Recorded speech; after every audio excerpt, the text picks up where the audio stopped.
Shalom, shalom. I don't know what this is here. Customized logo. I'm not interested in that. Get away. Okay. Shalom, shalom. Welcome once again to Midweek MIDrash. So hopefully you intended to tune into us. Hey, Gilbert. Oh, Gilbert? Yes, Mr. Dana. Okay. Okay. All right. We're live. We be live. I hope that Pat's okay. So shalom, shalom. Welcome, welcome. And let's see what we're doing. We are. Okay, you can shut up. You can shut yours off, Mama. Okay. Okay, Gilbert. Yes, sir. Okay, good, good, good. Shalom, shalom. I got to talk to you after the broadcast. Okay. Regarding our friend William. Hey, William. Shalom, shalom. Good to see you. Let me get my bearings. I've had a hard time with this computer. It was like 5 minutes ago. I got things finally to work properly. It's very hot and humid. It's when you see the forecast, it tells you the degrees, but it feels like this week it's all feels like 100. So you might be in a location where it's like 115, and you're looking at me shaking your head. What's 115? What's 100 when I'm in 115? But I am melting right now. But the Lord be glorified in all things, and we are in the beginning stages of our study in Psalm 139, which is all about how wonderful our wonderful Elohim is, and we serve him, and we seek to understand him better. And Psalm 139 is such a majestic psalm covering pretty much every aspect. Where is Elohim? Oh, he's over here. How much does he know? Oh, he knows this much. Is he involved in the creation of mankind? Yes, he is. Is he involved in judgments and searching us and understanding us? Yeah, that's also there. So it's like a greatest hits. When I was collecting my records and albums, I never liked greatest hits because I would always like the albums of and know the obscure hits. I always felt when people, well, I bought the Eagles' greatest hits. I said, well, you're not looking for the secret nuggets. You're looking for anyone to buy greatest hits. Anyway, I tend to go on. So anyway, Psalm 139 is unique. It is there are 4 different paragraphs of 6 verses each. Hence the fact that 6, 12, 18, 24. There's 24 verses exactly. So we've been just at the beginning stages of the first stanza, the first paragraph. We went through verse 1 last week rather, and as I said, its place in this group of psalms of David, beginning with Psalm 138, ending with Psalm 145. They both 138 and 145 are hymns of praise, and then the in between Psalms 39, 40, 41, 42, 43, 44 are psalms that are prayers. Okay, so it's beautiful, his structure, and as we talked before, the first 6 verses are about his knowledge of everything. 7 to 12 are all about his presence is everywhere and his Torah is perfect. The next section, 13 to 18, is his power and unique design involving man. Hey, Pat. Hey, Pat.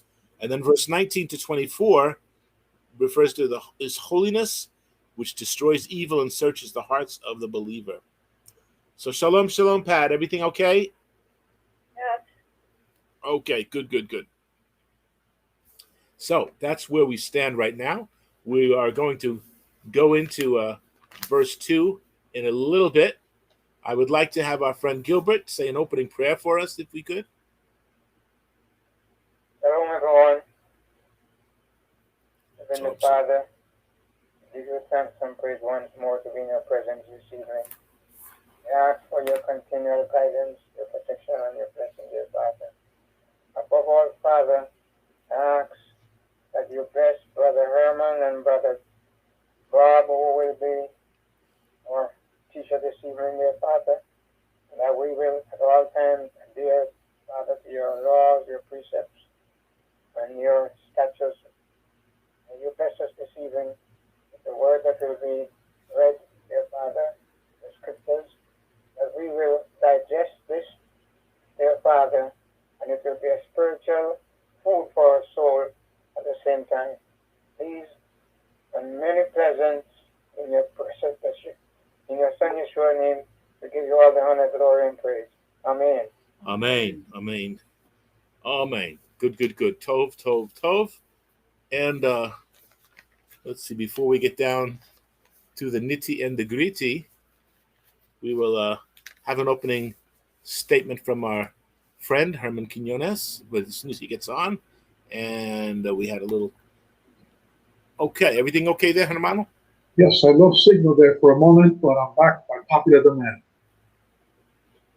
Yes, it's my popular demand that you be here.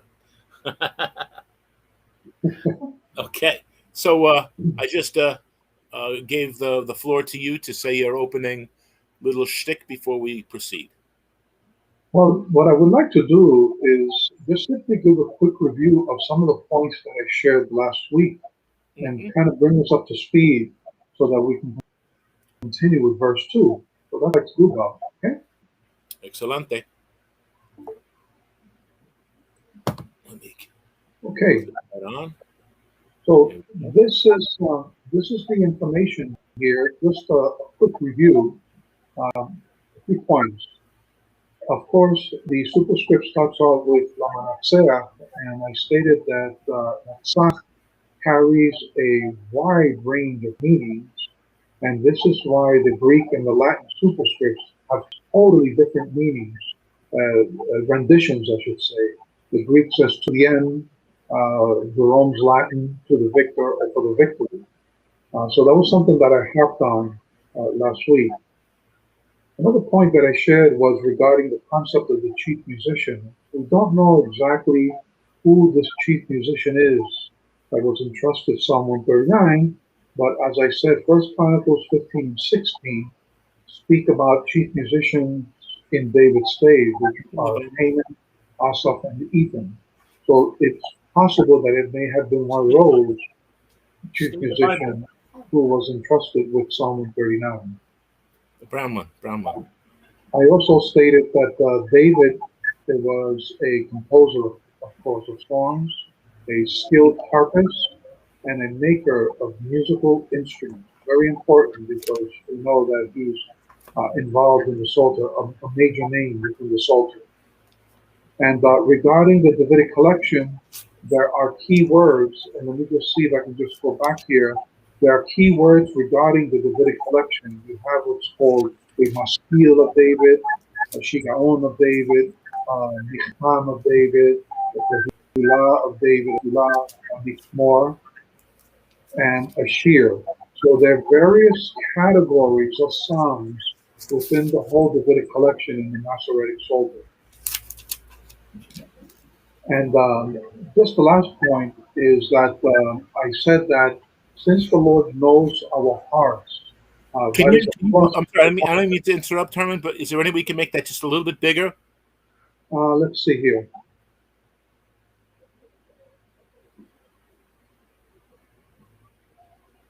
How was that? That's okay, but now it's Yeah, I see what you mean here.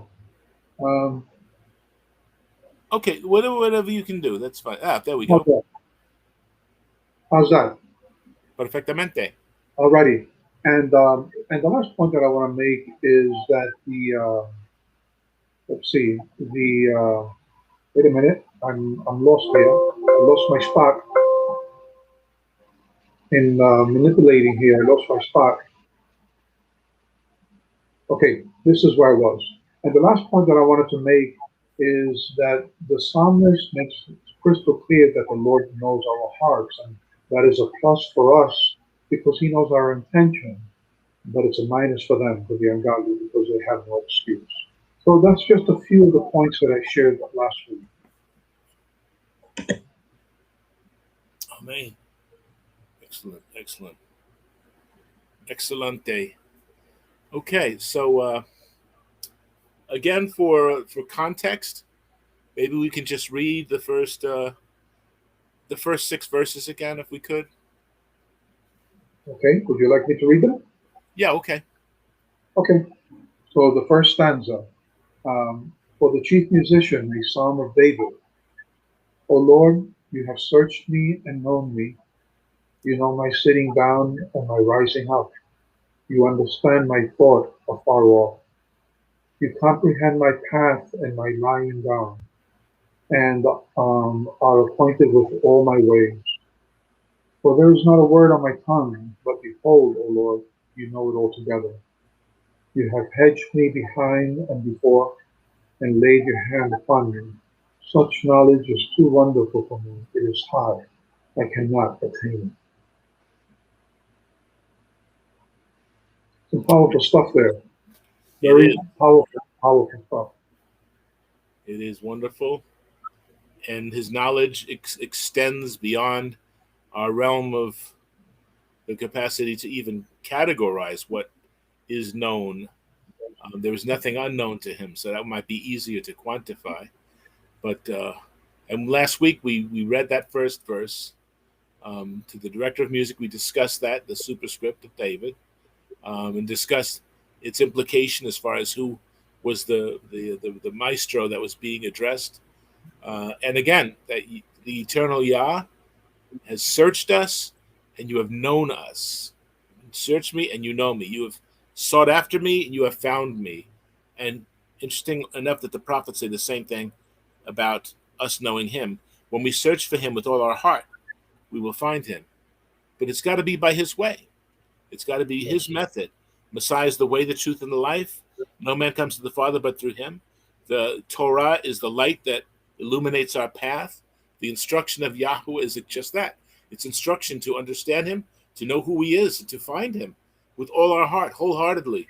Nothing, no reluctance, no, yeah, I can either go to the Met game or I can find Yahuwah. One or the other. I can go either way. It doesn't work. There's no division of unity or of allegiance or fealty. It has to be complete, or it's not worth it. It's not worth it. Just like the Kohanim were the only ones who could touch, the Kohens and the Levites, the only ones who could touch anything regarding the Mishkan, the tabernacle. Anyone else comes along and touches it, you're dead. Okay. And what happens with the ark?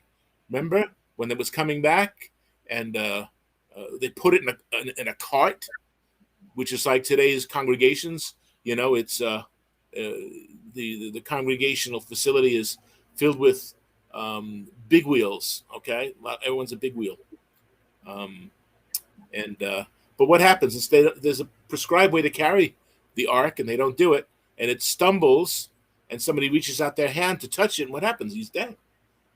He's dead. And there was another time when the ark was open and people look into it, they're dead. They're dead. Not everyone is appointed to do these things.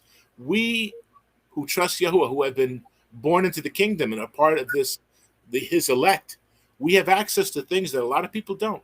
That's why we get frustrated that people don't get what we're talking about or something, and it's because it's been given to us to know these things and how we describe them and discuss them, and who is to be saved at this time, who is to come into the full saving knowledge. We are to be priests and kings. We are to be a kingdom of priests right now. We are to be serving Yahuwah with the sense that we are serving Yahuwah. Remember, of the 12 tribes, Levi was the one that served Yahuwah specifically, and was not given any earthly realm, is a good word that we talked about earlier. Was not given physical ground and crops and such like that, because Yahuwah, the eternal Yah, Elohim, was their portion, was their reward, and so on and so forth. So we have to be satisfied and content with that as we approach the Psalms, and we see David, who is the Melech Israel, right? He's the king. He's the sovereign of the nation, and yet he bows the knee to one greater than he, and he acknowledges that, and he acknowledges his failures, and he gives Yahweh the credit for his successes. So that's the balance that we need. Yeah, he messed up from time to time, and it's all there for us. All of his dirty laundry is on parade for us. But how wonderful is Yahweh that he receives the praise from somebody as devoted as David is. You have searched me and you know me. You know my imperfections. You know my indiscretions. You know my failures. David is saying, and again he concludes the psalm in the same way. Search me and know my heart. Try me and know my anxious thoughts. We're under inspection. Our thoughts are going to be a little strained. We're going to be a little nervous. But if there's anything that doesn't belong there, please get rid of it. Get rid of it. So that's who we need to be. David was answerable to no man, but he was answerable to Yahuwah, the eternal Yah, right? And that's who we need to understand. We need to be accountable in the fivefold ministry, the hand, the Yad of Yah. We need to respect and submit to the leadership, that is following the truth, of course. We just don't follow anyone who says anything. But again, I'm going off on a little bit of a tangent, but at the same time, it's all in what that one little verse says. For David, the mighty king, beginning of his dynasty that leads to the Mashiach, the sovereign savior of the world and of the universe, this is how his humble approach is. You searched me, you found me, you know me. And as I said, yada, the word for to know, is the word of intimacy. Like Adam knew his wife. It's carnal knowledge. It's beyond carnal knowledge. It's the greatest spiritual knowledge, which exceeds all joy and rapture and all of our joy. All of our joy can be found in that knowledge that we know him, but more importantly, that he knows us first. Just like he loved us first, so that we can now have that love and love our families better because we put him first. I mean, I didn't mean to go on too long, but again, that's verse 1 there. And if there's, we talked about, I used some commentary last week that yada is to certify, to make known, to understand, to accomplish intimacy, to search and to know, and to know not partially, but perfectly and completely. And it's that spiritual link that exceeds any physical relationship. Amen. Amen, Herman. Any comments on that at this point? No, not at all. Beautiful. You touched on a lot of points. One of the points that has touched me deeply is the concept of the limitations, which we later on in the poem, how David is limited, but it's because the Lord is in control, and we'll see that. So it's a powerful song. It really is. But no, we can just go to verse 2 if you wish. I can project verse 2 on the screen if you wish. Excellent. Yep. Yeah. Okay. Let's do it, man. Okay. Let's do it.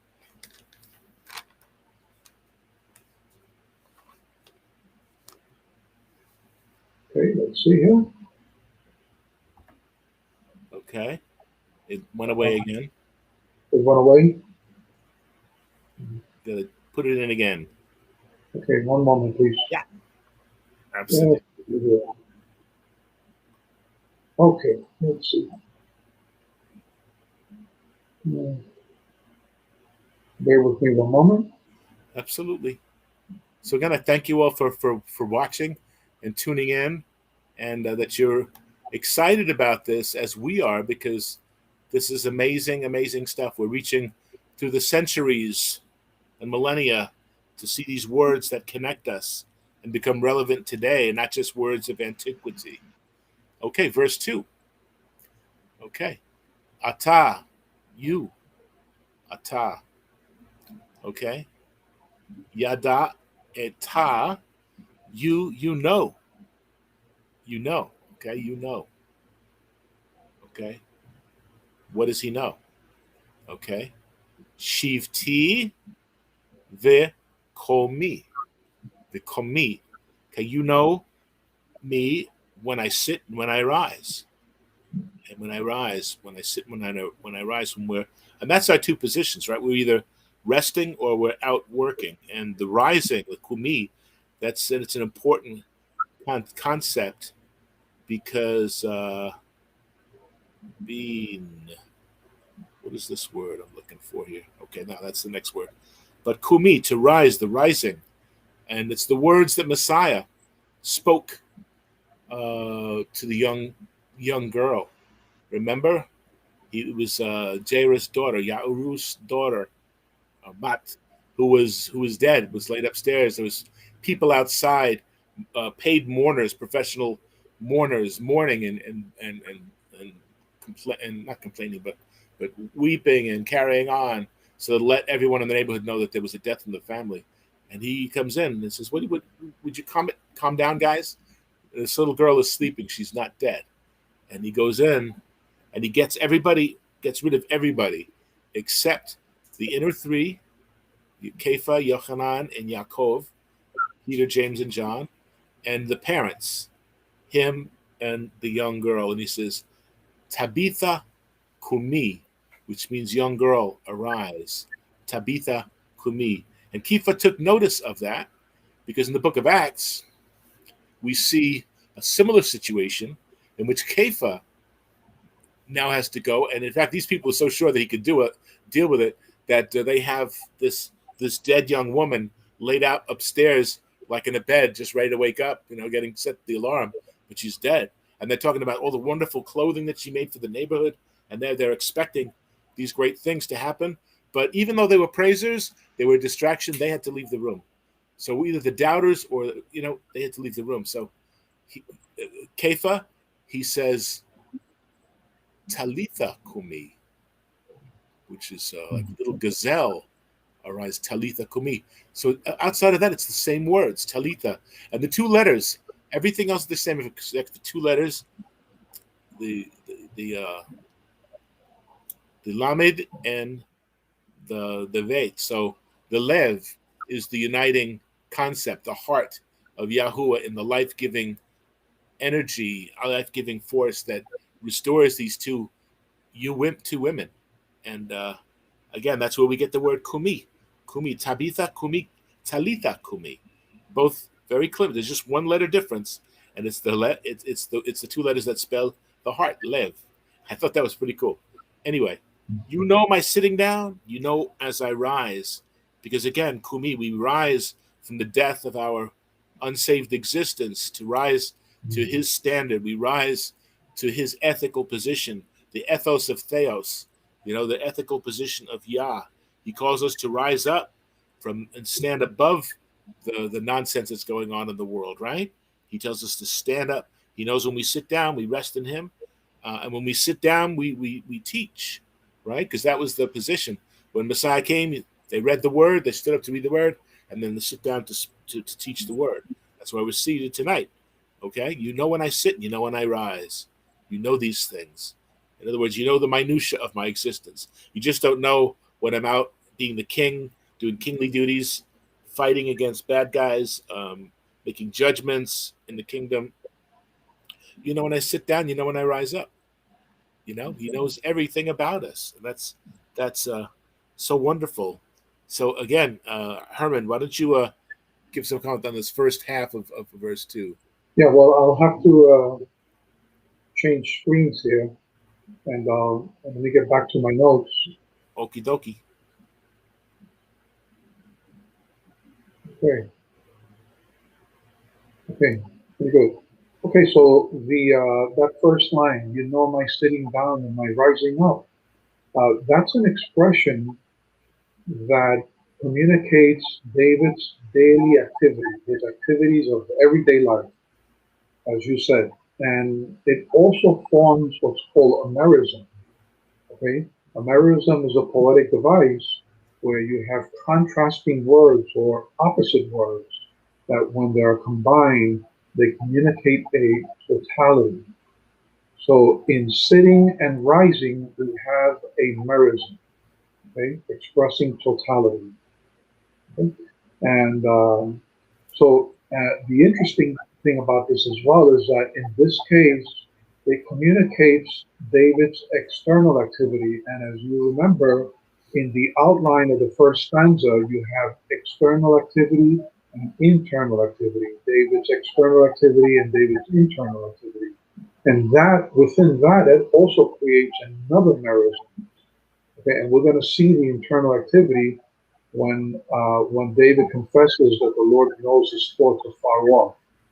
So we have a merism in the first line, the sitting and the rising, and then when we read the second line and compare it to the first, we have an additional merism of external and internal activities,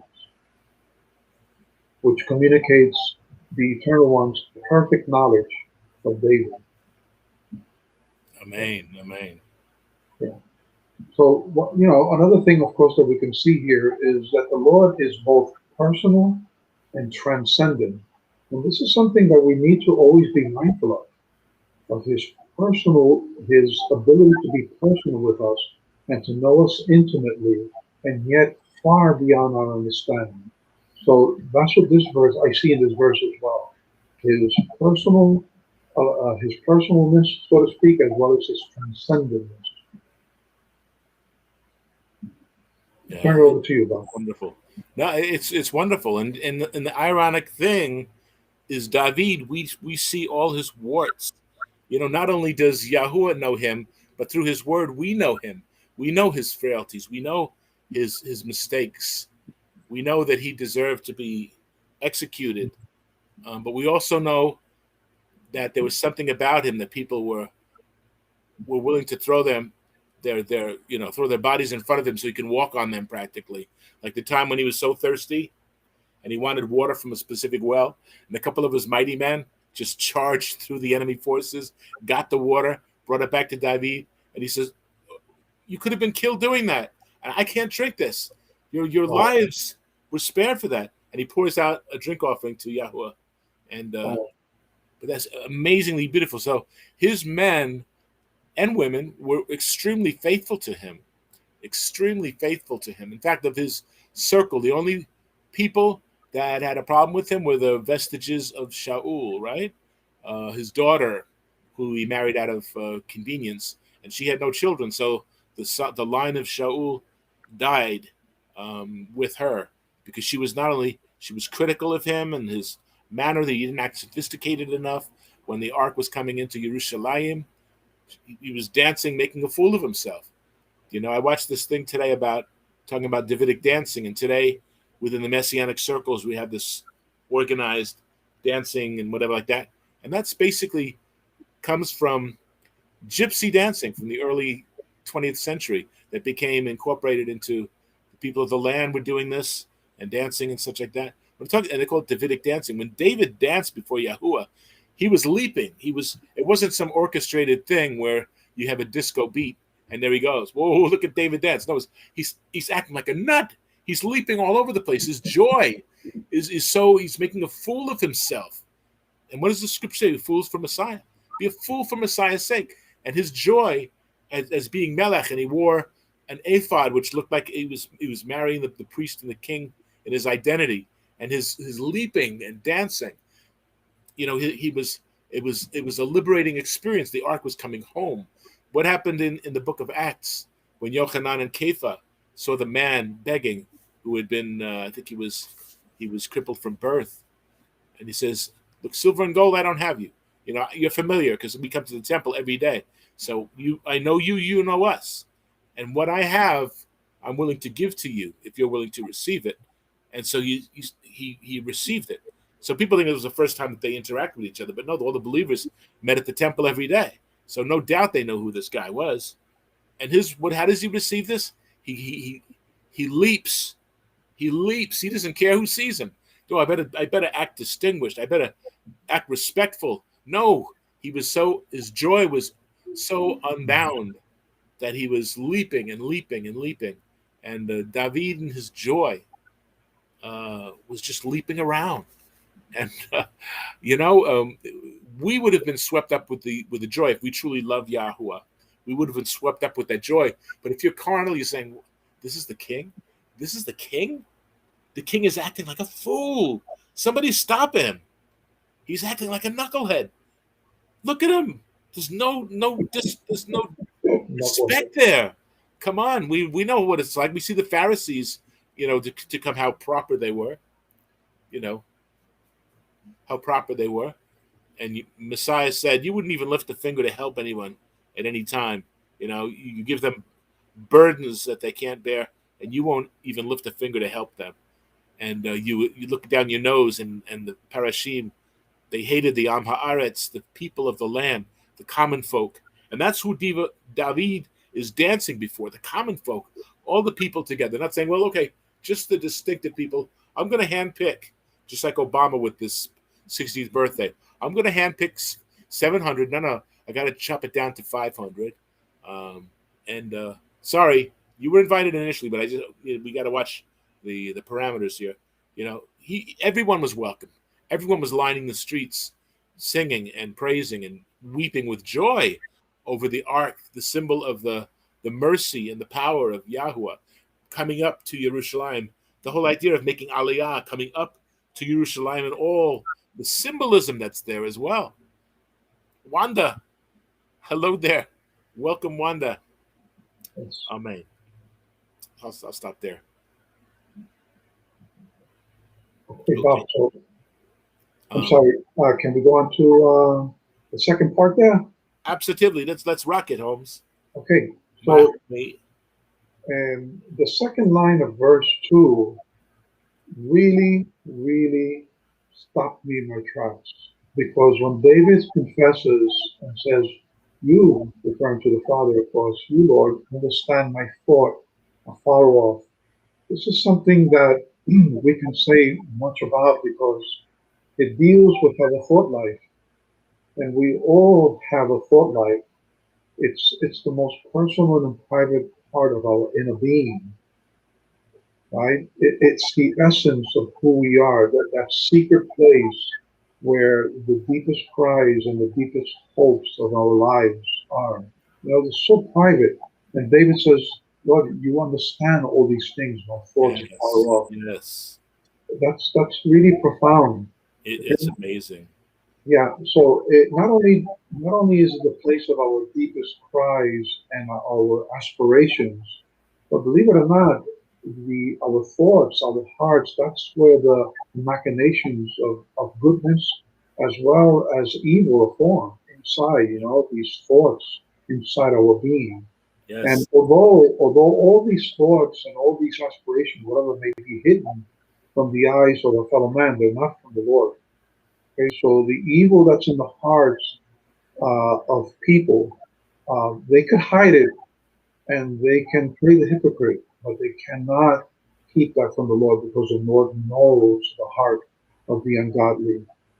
So it's a very deep thing to know that our inner thoughts, everything of what we are, the Lord understands. Okay? Our thoughts, our thought life. Okay, it can enhance our peace if we think of positive things. That's something that Pilatus always encourages me to do, to think of positive things, and that can enhance our life. And it has its place, always thinking positive.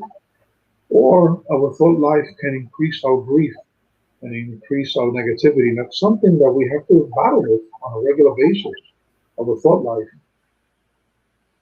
Indeed. So I have a question regarding our thought life. So for everyone out there, how would you think? How would you think, and what would you think, if you knew that your thoughts could be broadcasted to your family and to your friends? All your thoughts broadcasted, displayed. How would you think? What would you think? And that's a very important question, because it's imperative that we have control of our thought life, because if not, it can ruin our lives. Yeah, absolutely. It can ruin our lives. Amen. So, the one David says, "Lord, you understand my thoughts are far off." That also teaches us that the Lord doesn't have to be near. He knows it from a distance. Made a hook from a distance, our thoughts, and He knows. Okay? Amen. One other thing with regards to the words of Messiah, Messiah talked about what initiates with the mind. The dislike for somebody can lead to murder. The infatuation with somebody can lead to adultery. Right. So we have that opportunity to nip that in the bud at that initiation point, to sever it, because he lets us know that this can lead to that. Don't think these are just innocent thoughts. They can guide you into this thing. So your thoughts, I am what I am, or what is not that, but I think, therefore I am. Was what I was thinking of. I am that I am. No, obviously that's Yahuwah. But I think, therefore I am, which is a very profound statement. As a man thinks, so is he. That's what the scriptures say. So it's all that same concept. Was it Ford in the last early in the last century? The maker of the car, I forget what his first name is, but it was Ford. He says, whatever you think, if you think you can, or whether you think you can't, you're always right. So if we think of ourselves as being failures, as useless, pathetic, that's what we are. If we think of ourselves as overcomers, we think of ourselves being consistent, being faithful, then we'll be that. We'll be that. That's an aspiring thing. We're not deflated by that. We're aspiring to something greater. And as you pointed out last week, and I think you touched on a little bit on it today, that this first part of the thing deals with the externals. He sees us are sitting down and are rising up. He sees that, and that's the visible part of our lives. But what's going on inside? What's in our minds and in our hearts? That's what really matters, and that's where the thoughts come from. The thoughts are the combination of the mind and the heart. That we think of something, but our heart will tell us, "No, calm down, don't relax now," or reverse. So if they go, "That's so wonderful," yeah, but it's poisonous. It's not good. So you have that combination. You have to have that combination. That's why man and woman become echad, because the woman is the more compassionate, the man is the more of the thinker.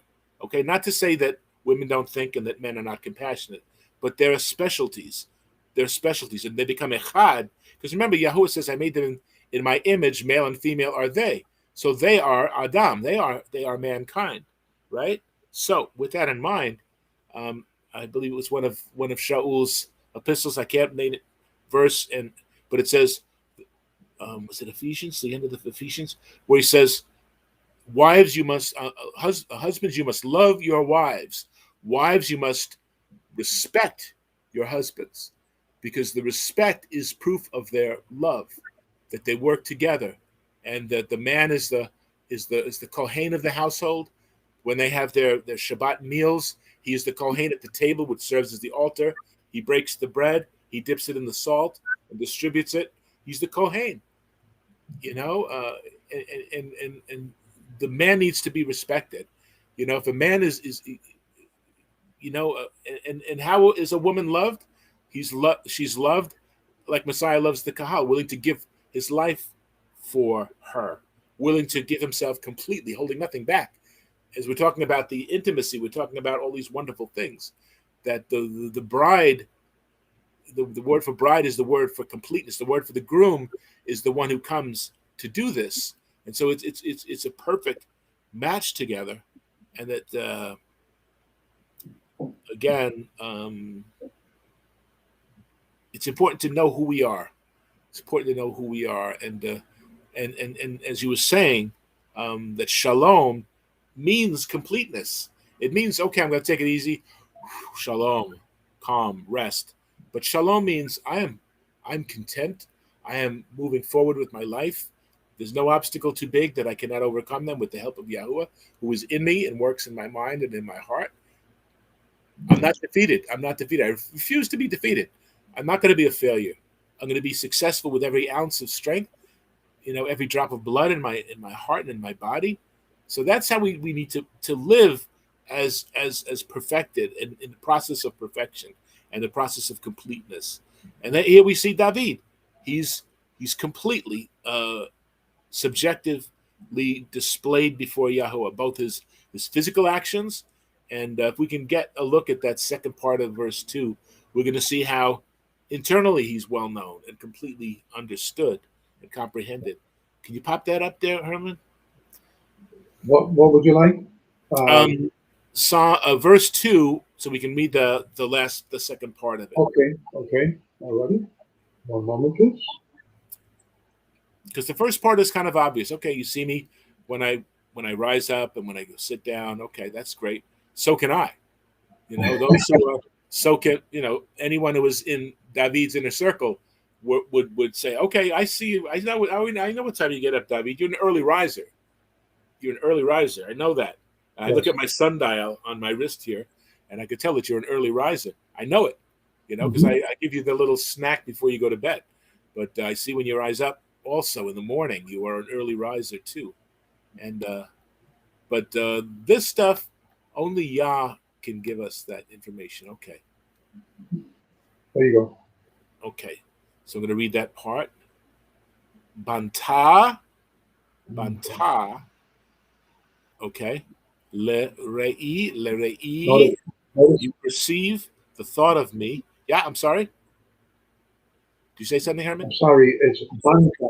Notice the accent on the debate. Banta. Yeah, so Banta. the stress, yeah. Okay. Banta, you know, or you perceive le rei. You perceive the thoughts of me. Okay. So banta comes from the word from bean. And we've used this word we've looked over when we did our study on Psalm 118. Being is the root of that is to separate mentally, to distinguish among or between, to fully understand. So it's a discerning knowledge of us. He perceives us. He knows our weaknesses. He knows our strengths. He knows what makes us unique, and we are distinguished. We are to be a kadosh people, which means to be set apart.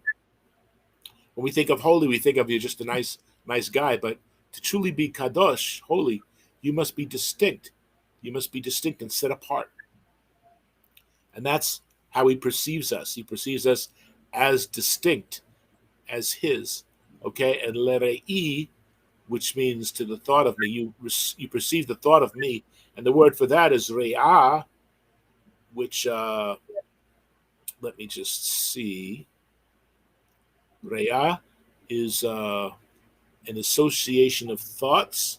Comes from the word ra'ah, which means to lead a flock, an orderly consideration.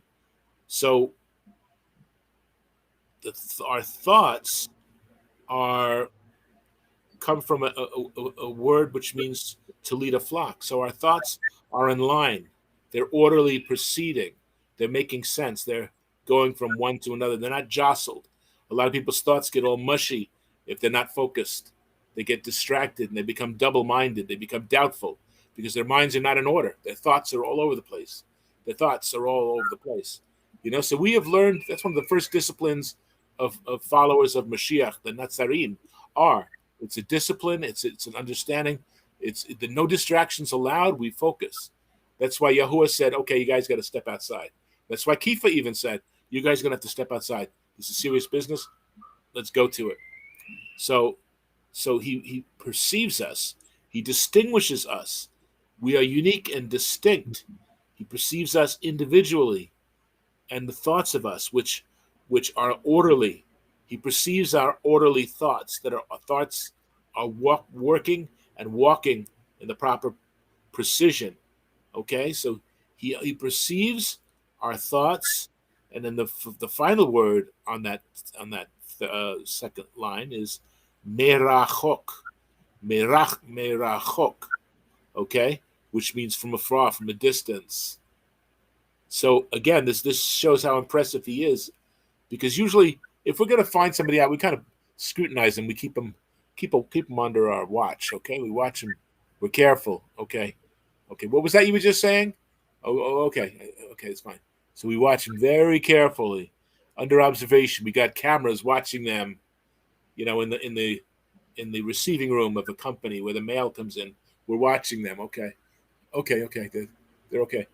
But he perceives us from afar. It's almost like saying it's unfair. It's almost like saying, and all the distinctions of me, every little freckle on my arm, and it from improbable distances. You know them. You don't have to be on top of me to know me. From your throne, you know me and you see me. In the third heavens, you know me and perceive me. However much distance that is, whether that's something that's quantifiable or not. Is it distance in miles or time, or what is it distance by? It's distance by ruach. So it's not by distance or by time.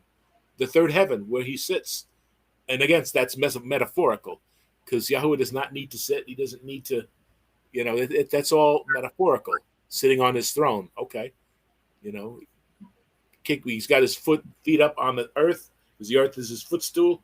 That's all metaphor. It's just showing that that's where he can rest his feet upon the pinnacle of his creation, where his unique creation dwell, of which he has given them order to keep everything in order and in perspective.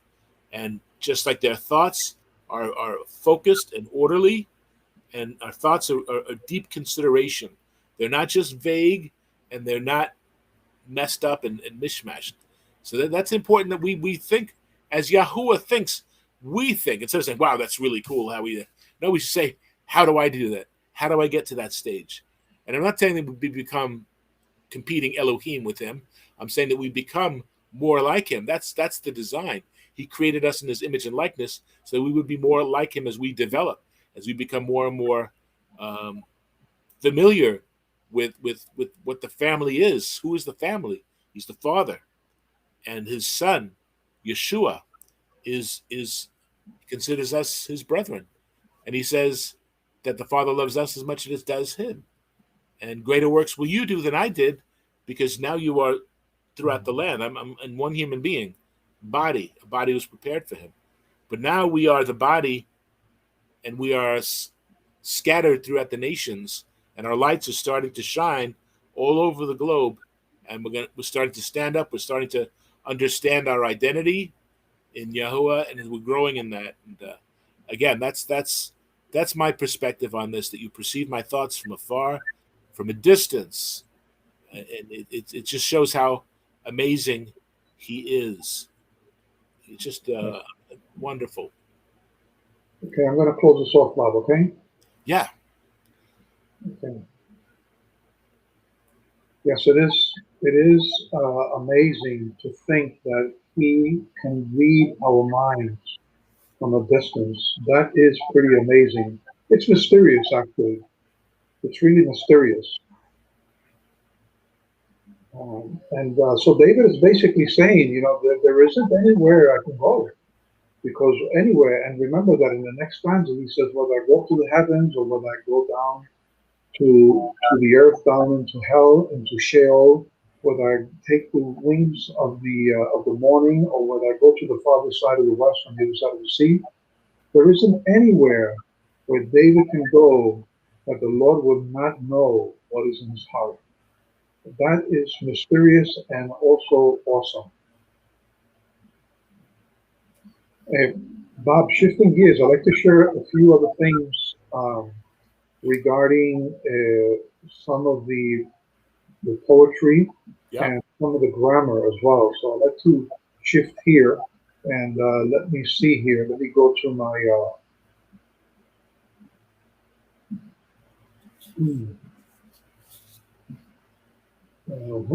hold on one moment.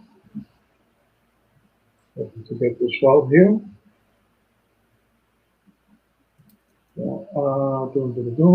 One moment, I'm so sorry. Oh, that's okay. Okay, here we go.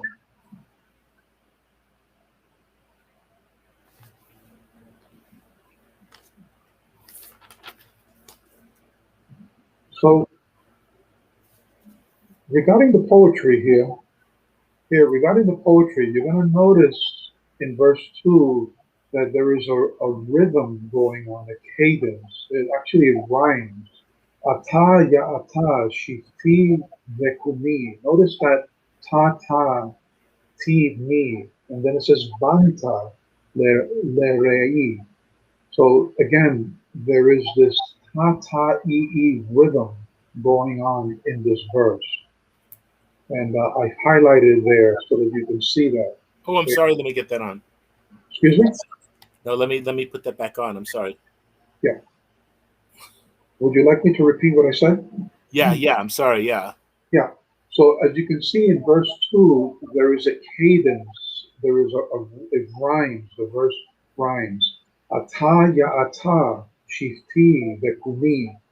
And then it says banta lerei merachot. So notice the ta ta ta and the ti mi e rhythm that the verse has, that cadence, that ta ta e. And that's part of the poetry there, which I think is beautiful. Okay. Now, in addition to the rhyming, the verse also has some grammatical significance because when we look at the words shifti, that first word shifti, vekumi, those verbs are in what's called the infinitive construct. They are an infinitive construct. They're in the infinitive verb form. And since they're in the infinitive, it communicates a time element.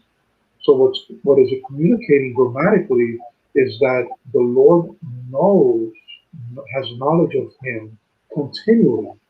There's a continual knowledge. And the English reflects that well by translated sitting and rising. Notice the ing, my sitting, my rising. So even in the English communicates that the infinitive, the continual sitting, the continual rising. Okay? So this I think is pretty important, that there is a continual knowledge that the Lord has, and not just of David, but us as well. And we see that in the grammar by the infinitive construct verb form. One more point here regarding poetry is that the verb is emphatic, and Bob, you touched on this a little bit. You touched on it. When you read the first line, it reads like this: "Ata ya ata ya data." You know my sitting down and my rising up. So the first line here is emphatic. It's emphasizing that you, Lord, you know my sitting down and my rising up. No. So there is an emphasis there. It's written emphatically. Okay? And there's verse 3, which we're not going to get into, but we'll do that next week. So those are a few thoughts that I wanted to share regarding the poetry as well as the grammar of this verse, which gives us further insight. Yeah, I think that's beautiful. It's so great that you can point that out. The ata, ya ada. Okay, you get that mentioned, and the shivti, the kumi, again, another rhyming couplet, and then the return to the ta, the ban ta, and then the le ri.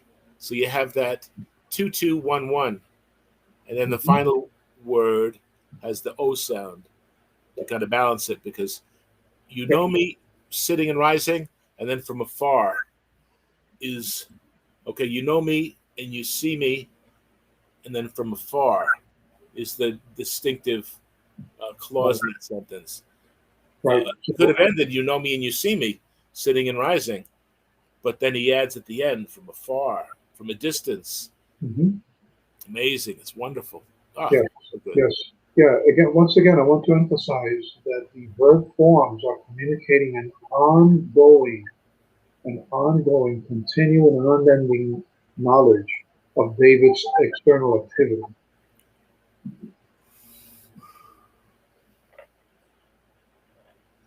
Amen. Good stuff. Any comments from Gilbert or Pat? No. Okay. Mesmerized and spellbound. No, those are actually bad words, so we're going to talk about that. But it is good, and I thank you for watching with us again, William and Wanda. Wonderful, and all you watch us later on. We're live on a Wednesday night at 7:30 every Wednesday, Yahuwah willing, that we spend this hour and just do some exploring and kvelling. How's that? A nice Yiddish word. We're kvelling. We're enjoying. We're reveling in this. We're not sharing how smart we are or aren't, exposing how smart we aren't. In my case, we're sharing our experiences and what the word means to us from what our research and our study has revealed to us. And again, a lot of the stuff that you're hearing from us is not common knowledge, unfortunately. It should be pretty standard stuff. It's like the book of Hebrews says, by now you should all be teachers. But some people are just still having only milk. Milkshakes are good, but you got to have them with the burger and fries, right? You gotta eat some meat with that only eat drinking the milk. You're not weaned. And Avraham, and in his day, when Yitzhak was weaned, it was cause for celebration, and it would last a week. And that was the custom. It was the first sign of maturity that the child can now eat solid food. Whoa, that's pretty cool. Very cool indeed. So let us all be weaned. And what does it take to be weaned? It takes faithfulness. It doesn't take any degrees of collegiate courses necessarily. In fact, that can often blow you off the course because you think you know what you don't know, and you don't know what you think you should know. And we need to understand, just like we just read tonight, that he understands. He qualifies his knowledge because he's able to separate and distinguish his knowledge and emphasize on the important things and put the secondary things aside. Like what I want to have for breakfast tomorrow, that's in the back. Okay. What I need to prepare for Wednesday night, that's right up front. And like I said, the adversary, the being of the air is lowercase g, right? Caused me a havoc this evening. I spent 20 minutes trying to get on to do this. So I was frustrated. I'll tell you right now, I was frustrated. But Yahuwah gives me the strength to do what needs to be done, and I'm so grateful for him, and I'm grateful for all of you watching, and Wanda and William and many, many others. I'm just very, very thankful. And tell people about what we're doing. You know, if it's worth your time, you're investing your time to watch us, it's good. And again, we're going to be every Sabbath morning at 11. We are here in our Shabbat service. And again, this weekend, we're going to be having a unity congregation, our second. So 11 to 11:30 only this weekend. We're just going to have a first introduction and pass it off to the other group to have the at least 6 other congregations involved, and we're doing this like once a month or roughly like that. And the first was very good. Second, we'll see. You know, it's going to be this Sabbath, and it is a big contingent from Brazil. So we have wonderful people there, wonderful congregation down there, and a lot of our brethren are from Brazil, and we just pray for special blessings there. But join us when you can, and again, if not live, then check us out at a later time. And again, we're not trying to steal sheep. We if we're not your primary source of information, let us be secondary or third or whatever. But keep us in your Rolodex, which anyone who is my age will understand what a Rolodex is. Other guys, what qu'est-ce que c'est Rolodex? How you say that? Rolodex? Well, in the old days, when you worked in an office, you had all business cards kind of in this wheel, and you'd say, where's the exterminator? Because they got mosquitoes flying around you. Okay. Yeah, let's call these guys up. They need to come over and swat a few flies. So anyway, let us be in your Rolodex, okay? Your spiritual Rolodex. Check back with us and pray for us, our families, and we appreciate that. And we've been praying for you and reaching out to you. And again, don't be shy about the chat and the touching base. We're also involved in MIDweek, and for exchanging of ideas and what have you. And we do Zoom. We do a Zoom call on Friday night. So it's like we're trying to be out there. And in this time in my life where I'm very limited physically, I've never been exposed to as many of the brethren as I currently am. So, Harmon, why don't you say the final words here? Anything else you'd like to get off the list? Yes, I mean, I know that these are beautiful words that we're reading about David, but I want to encourage everyone, and I want to encourage myself first of all. We must be mindful of our thought life. Yes, the Lord knows our thoughts, but our thought life affects us. Let's try to keep our thoughts pure and clean. Yep. Meditate, like Paul says, meditate on the things that are pure and holy and just and worthy. And I have to preach that to myself because we go through things every day. We get discouraged. We get angry. And sometimes thoughts come into our mind that are not pleasing to the Lord. So remember that we must control our thought life because he knows our thought life, and just maybe try to practice that idea that if your thoughts were being broadcast to your friends and family, what would you think? Or how would you think? Okay? So please keep be mindful of your thoughts. Yes, there you go. Yes, very practical. Amen. Amen. Beautiful. Thank you, Herman. Yes. Patricia, are you still with us? Okay. If you would do us the honor of saying the evening's prayer to close for tonight. Yes. Father, hello. Name of Yeshua. Thank you that we can come together and unite. Yeah. Open up and learn more about your word. Thank you for the many blessings on us each day. Bless and protect each family here. Who knows us better than you? No one. Thank you. In Yeshua's name, we pray. Amen. Amen. Amen. Amen. And again, thank you so much for joining us tonight, and be with us every Wednesday night at 7:30, and Sabbath morning at 11 a.m. We will be here. You know, the Lord willing, and the creek don't rise. And Gilbert, stay on the line for a couple. And Okay. William, I will speak to you tomorrow at 2.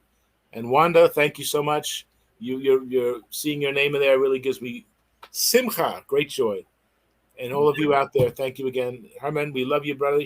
And another great thing. So we say shalom, shalom. We say laila tov ulahitraot. Good night and be well. We will check you out later down the road. Amen. Laila tov.